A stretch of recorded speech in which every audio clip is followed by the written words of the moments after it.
They move like the wind.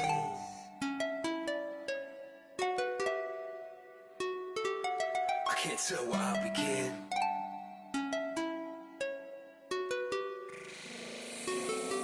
But I'm right in between, right in between. But I'm right in between, right in between.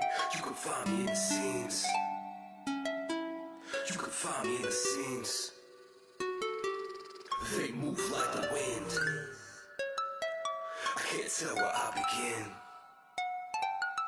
But I'm right in between. You can find me in the seams.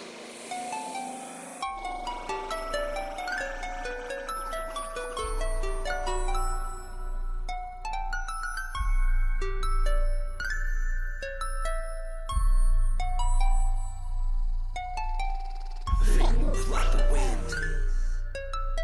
I can't tell where I begin. But I'm right in between. You can find me in the seams.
Hello and welcome everyone to Downtown Variety X.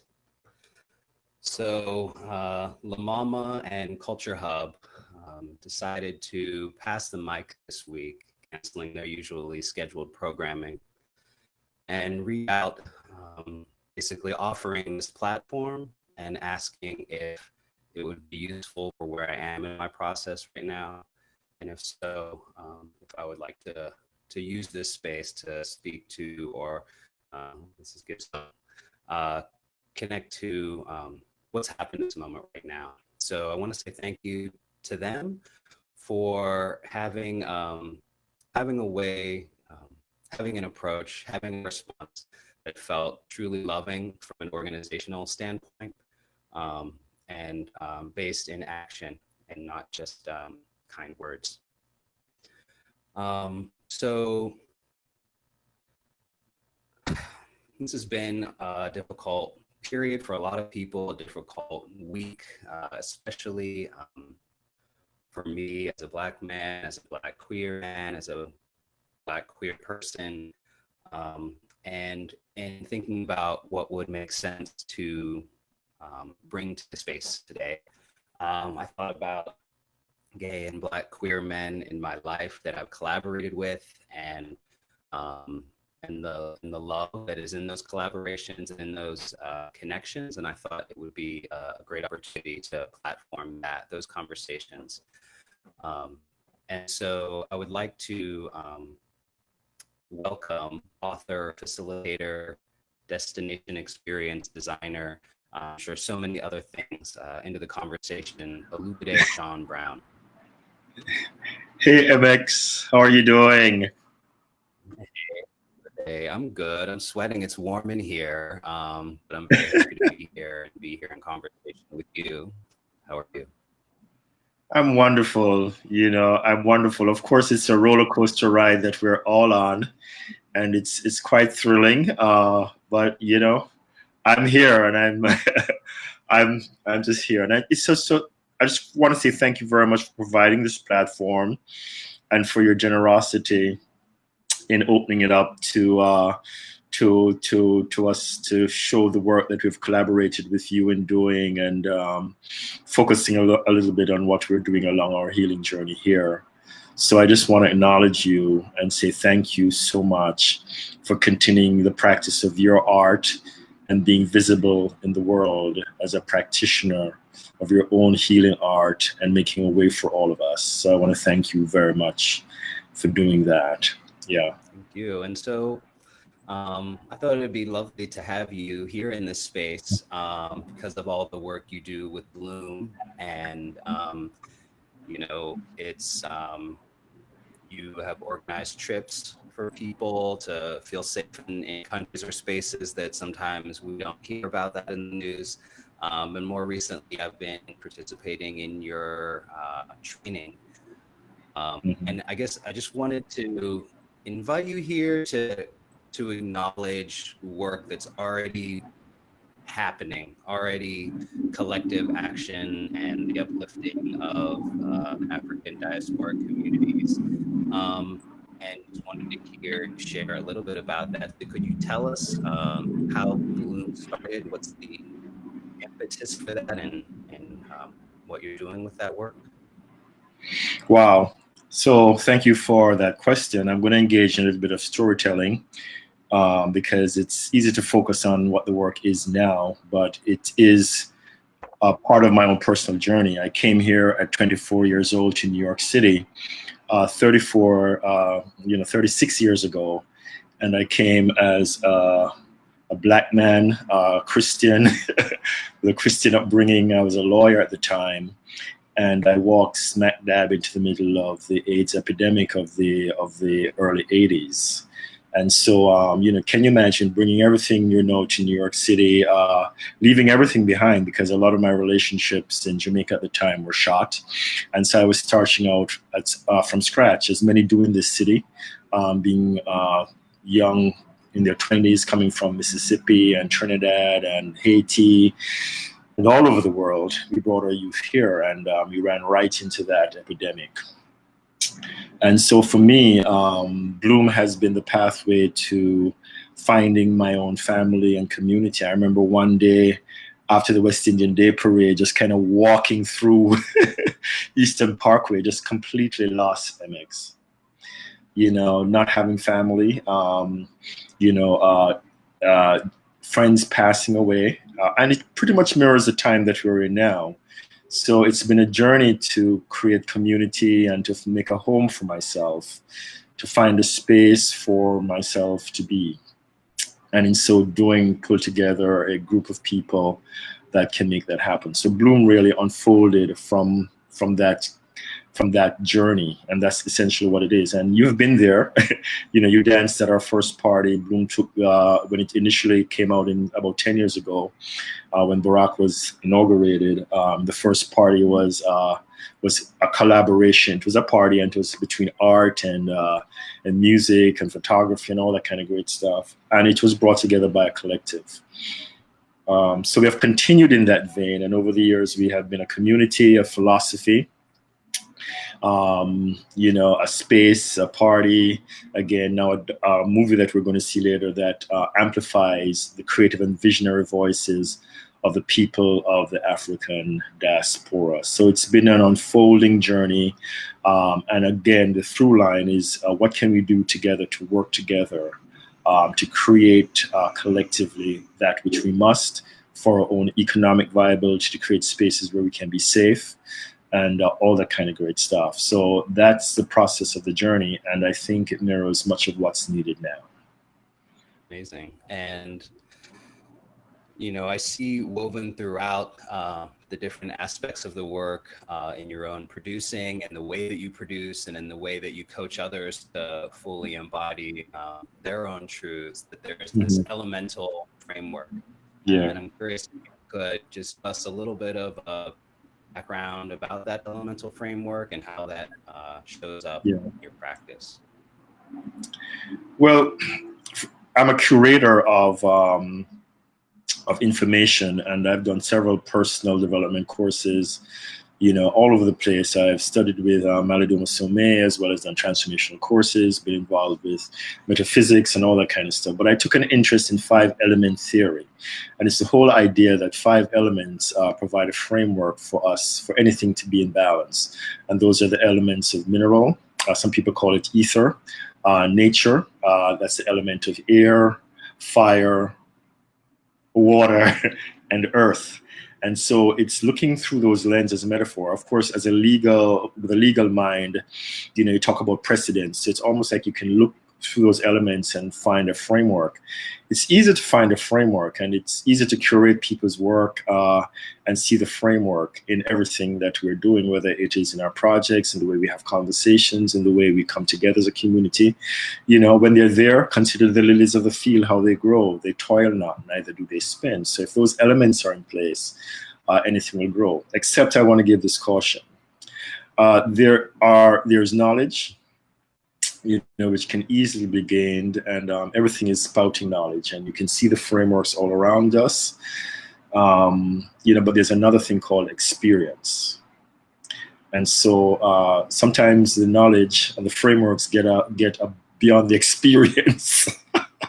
So life has really been about making sure the knowledge, the framework for growth, it's clearly there, syncs up with the knowledge and the personal experience. And I'm not someone who would say that I'm a perfect exemplar of that work, but it's something that I'm always aware of, that there's knowledge on the one hand and there's experience, and I'm continually learning and growing.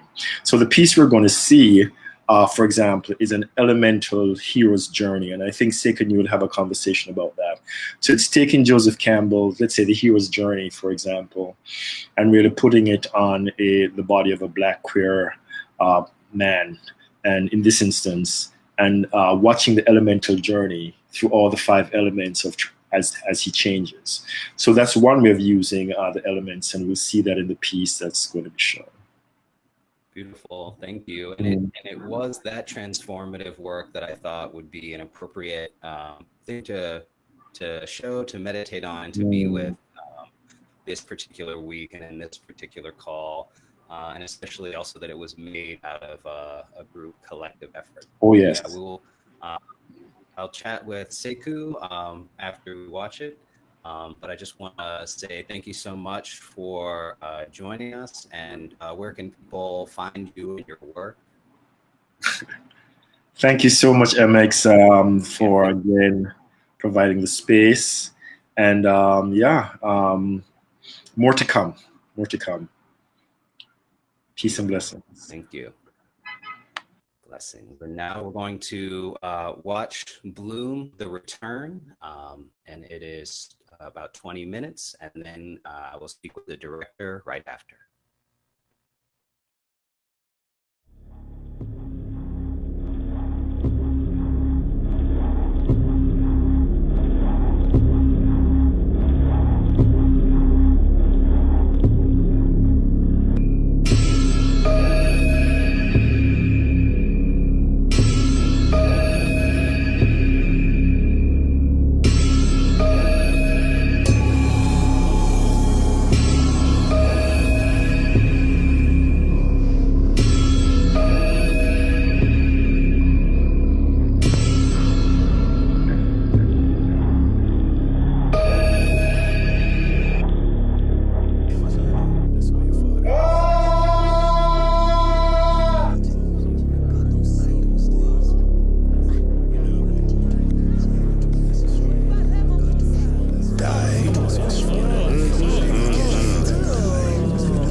Yeah.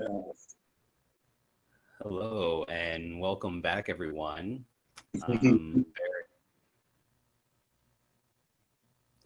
Hello and welcome back, everyone. Very excited to be joined now by Sekou Luke, the Bloom Returns director. Welcome, Sekou. Hey, Max, what's up? Good to be here. You know, out here living that life. Absolutely. So let's get right into it. I just wanted to say it was an amazing experience to be involved with that film, and it was such a lush production experience, even though we shot that in a very short amount of time. But I guess I'm curious about how that film came together, and I guess what it was like for you to be operating inside of that collective dynamic. All right, cool, awesome. First of all, I just want to say thank you for allowing us to show the film and for reaching out to us to experience this. I know you're interviewing me, but I really know I'm representing a larger family, a larger collective. It was so amazing seeing everyone's faces. That scene, the homecoming scene with the tableau of the family coming together, and just looking at the faces and the eyes of like my brothers and sisters, and remembering the experience of putting that together. And that project really was set in a game. It was Olubode approached me and said I wanted to create something for World Pride, and we said we imagined and dreamt it up. We had only 3 months to put it together, but we decided we wanted to do it differently and work in a collective and collaborative way, where we set a frequency and setting out a call and drawing the artists that vibrate in that space. And really it was about telling the Bloom story and telling the story of the mantra that Bloom has. We have a mantra in Bloom that says, I can hear myself, I can feel myself changing, I can see myself, I am connected to all life, I am home. And that's a journey. And so we wanted to tell that journey and give that journey out as a love letter to the world.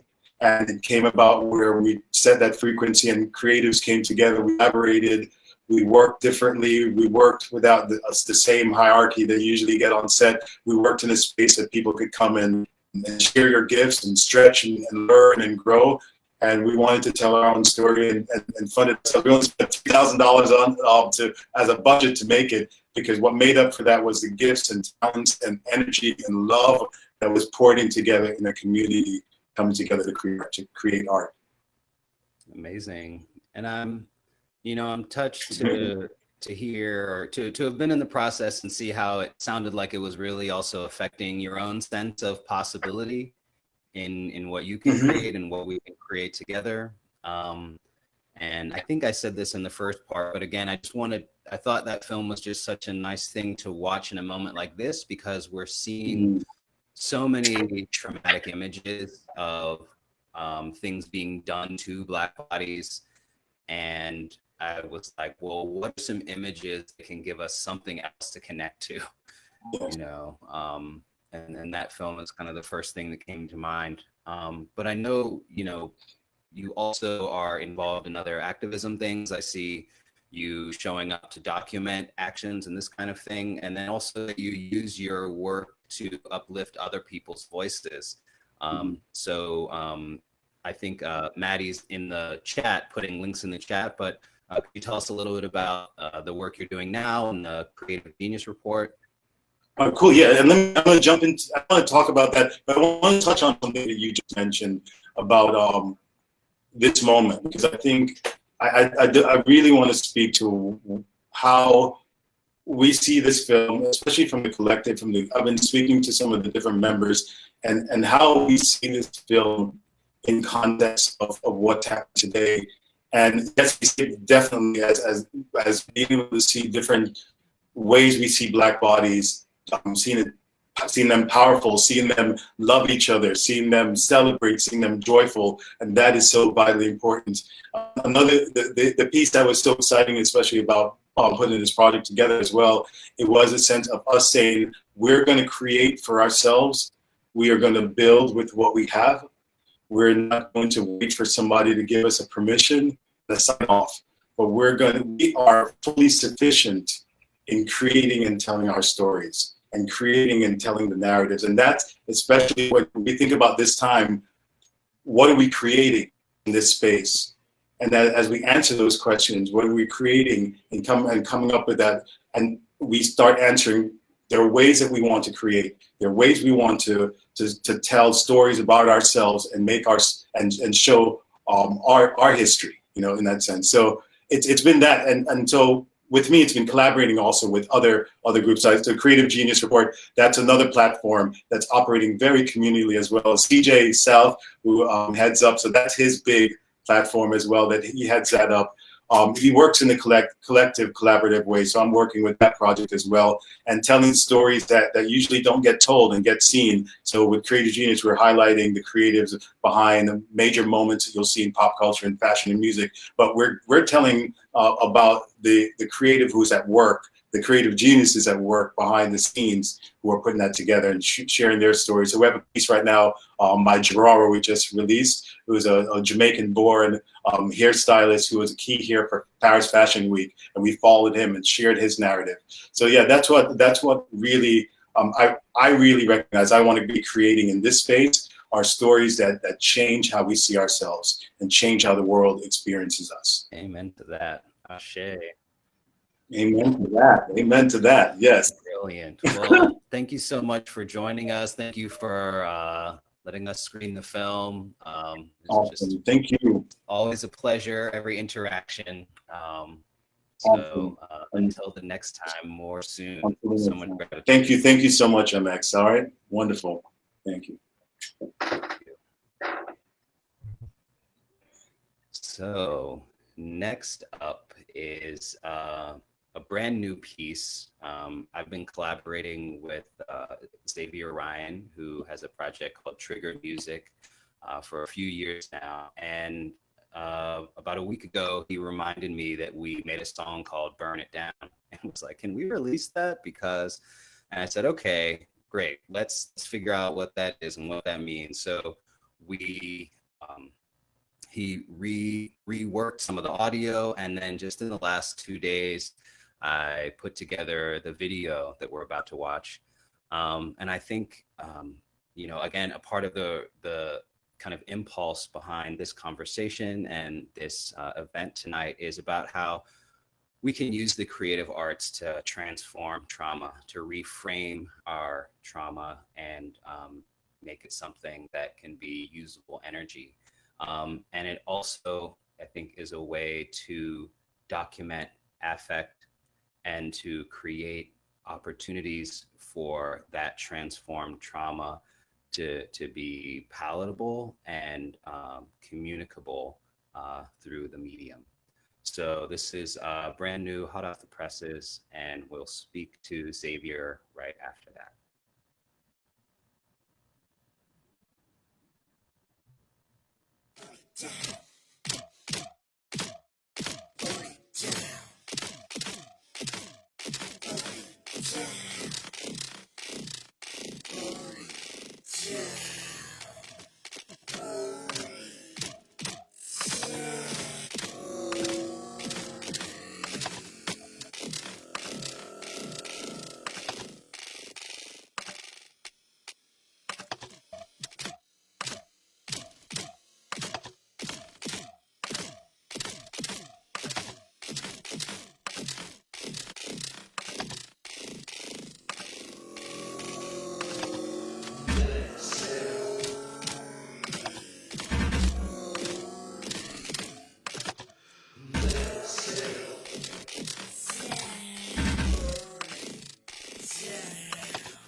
This just the way that I talk, the way that I walk, the way that I move.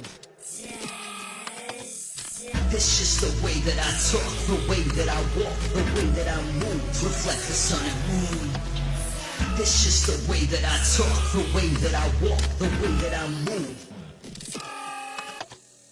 We're in the in-between, it's wet and drenched with void.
Okay, and we're back. Welcome back, everyone. And we're joined by Xavier Ryan. Hello, Xavier, and welcome. How's it going?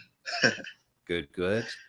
So this was a fun challenge and journey to try to whip this song and video into shape this week. But I'm curious. I guess I'm curious about what was your first impulse to revisit that. I mean, there's some obvious reasons, but we haven't actually really talked about it. We just kind of like did the work, you know, because yeah, you're giving like Gemini twin energy, and I feel like you present in one way, but then as people get to know you, they realize there are sides that are less obvious that don't meet the eye. So I'm just curious about your response to this moment and that track, and you know, anything that came up for you around getting it together for that. Yeah, so the track, I think we were in the studio one day and we were messing around and you came up with these lyrics, Burn It Down.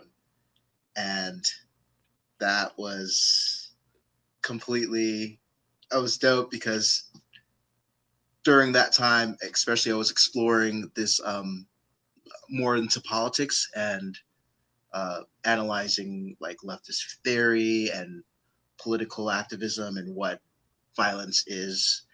And now this is happening and we're experiencing like this burning, and people are finally I would say acting on so much oppression, and it's building up, and it's what's happening.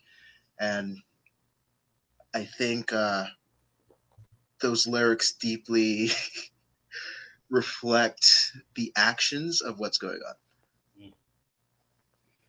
Yeah, and something I haven't mentioned on the call is that viewers may have noticed this is an intergenerational conversation, and I say that with all the respect in the world.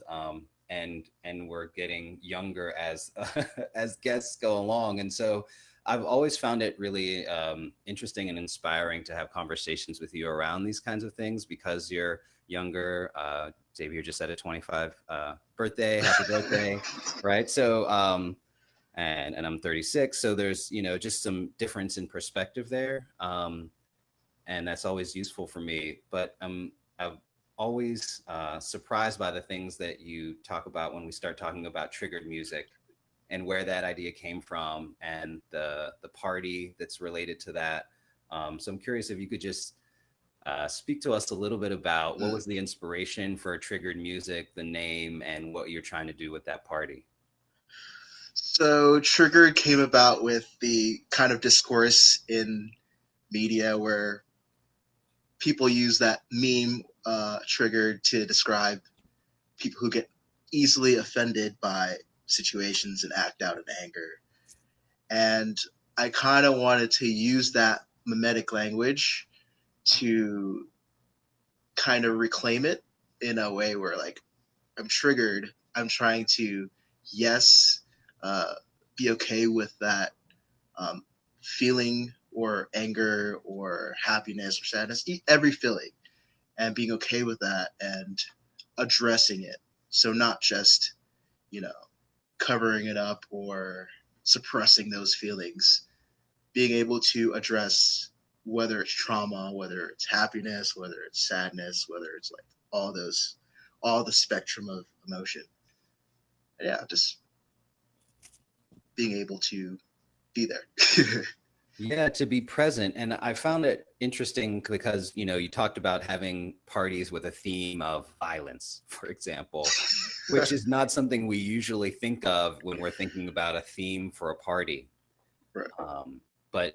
But there is, just an urgency to be present with what's actually going on right now, that I find in your work.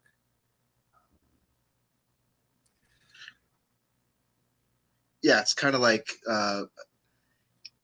especially that could be kind of off-putting violence, but it's not necessarily what people should think about when they think of violence, because it's a very simple thing. Like, you experience violence when you have to walk across the street to make somebody else feel comfortable, simply because of your race. That's like violence. Or when you, I don't know, when you just any type of oppression that you feel during the day based off of a phenotypical information like gender, sex, race, So that's pretty much what I want people to focus on with addressing what violence is and how we could address and feel and be present with that concept. Amazing. Well, and I do feel that in the work that you make is always very kind of complex and somehow dimensional, in the sonic landscapes that you're kind of identifying and building. And so thank you for helping us find ways to be more present with these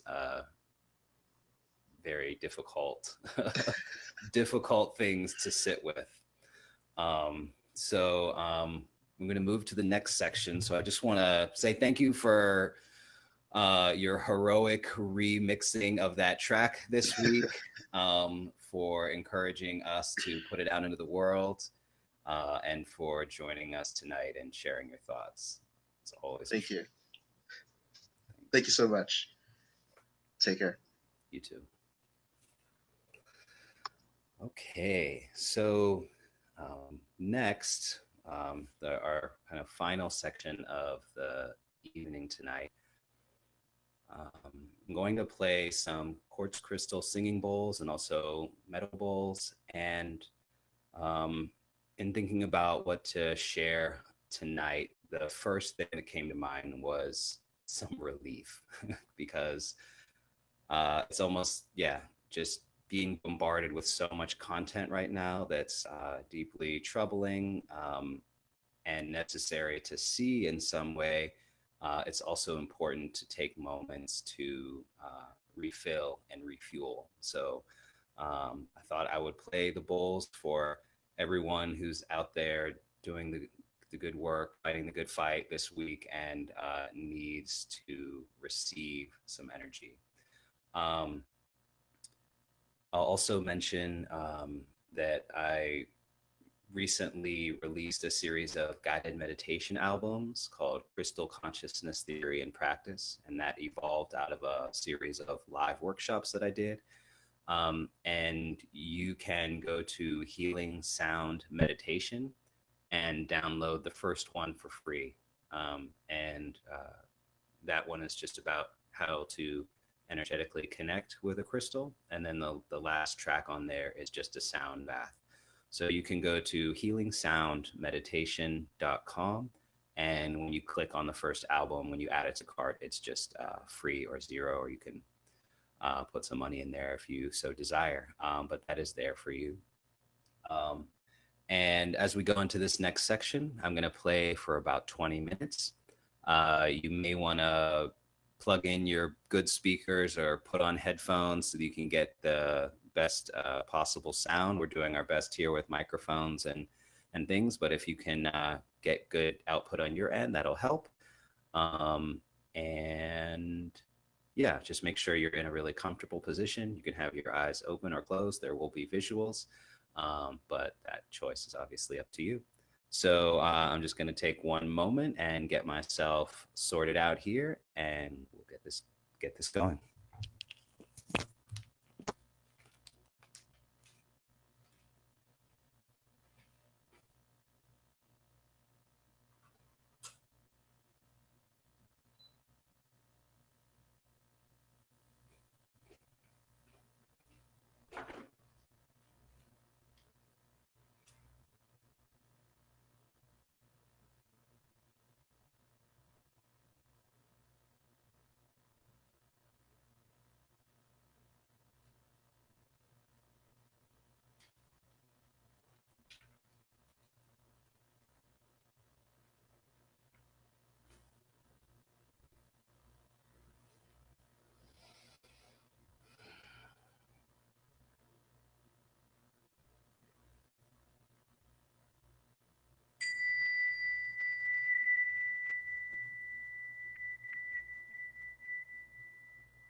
Okay, well, thank you for joining us tonight.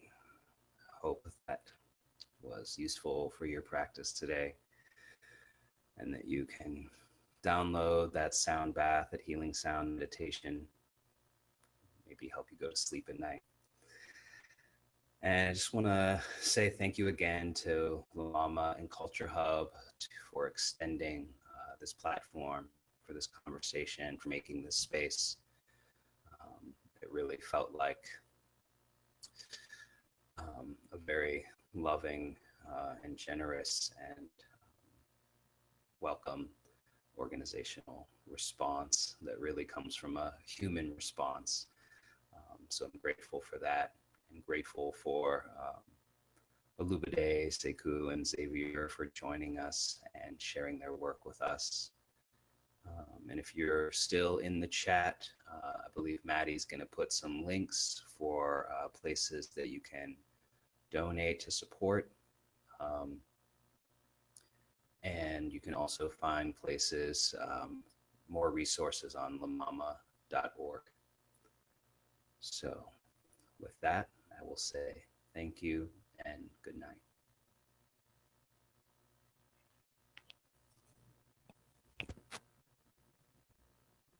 They move like the wind.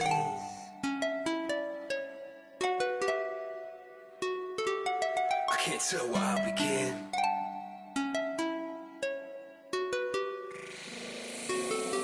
But I'm right in between, right in between. But I'm right in between, right in between. You can find me in the seams. You can find me in the seams. They move like the wind. I can't tell where I begin. But I'm right in between. You can find me in the seams.